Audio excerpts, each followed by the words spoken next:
Wahyu 2 ayat 10. Janganlah takut terhadap apa yang harus engkau derita.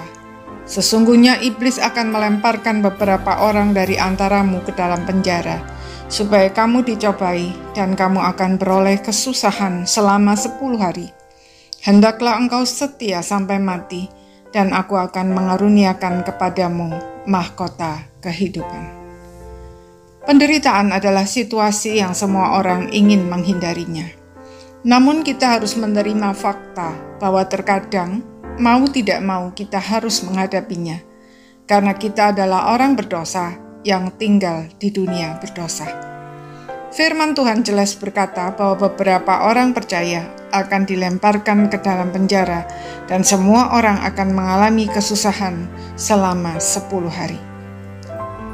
Apa maksudnya 10 hari? Pertama, 10 hari menggambarkan waktu yang singkat. Berapa lama kita hidup di dunia? 70 tahun? 80 tahun? 100 tahun? Itu singkat bila dibandingkan dengan kekekalan. Lagi pula pada umumnya, orang tidak akan menderita selama hidupnya.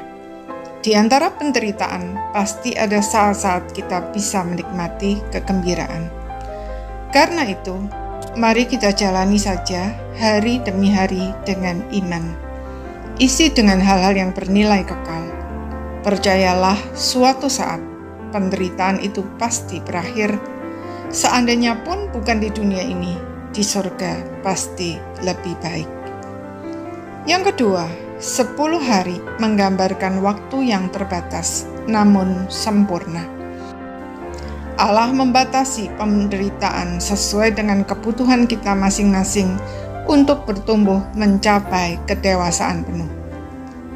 Ada anak yang cukup dipelototi, ada yang perlu diberitahu dengan kata-kata lembut, ada yang perlu dengan kata-kata keras, ada yang harus dipukul, dan seterusnya.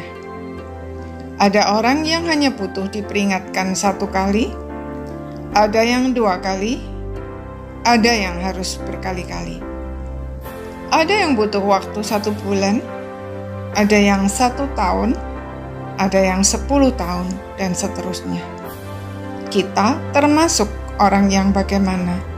Tuhan tahu dan Dia mengatur semuanya dengan tepat bagi kita masing-masing, tidak kurang dan tidak lebih. Bagian kita adalah setia sampai mati. Setia artinya dapat dipercaya, tidak menoleh ke kanan dan ke kiri, tetap memelihara iman dalam penderitaan apapun, bahkan saat berhadapan dengan maut. Mari kita melakukannya, karena Tuhan Yesus telah lebih dahulu setia sampai mati di kayu salib, agar oleh kematiannya kita dilayakkan untuk mendapat mahkota kemuliaan. Saat ini, ketika kita tengah mengalami pergumulan yang berat dan kita tidak tahu apa yang akan terjadi esok serta kapan akan berakhir, kiranya jaminan Tuhan itu menguatkan kita untuk tetap setia sampai akhir. Amin.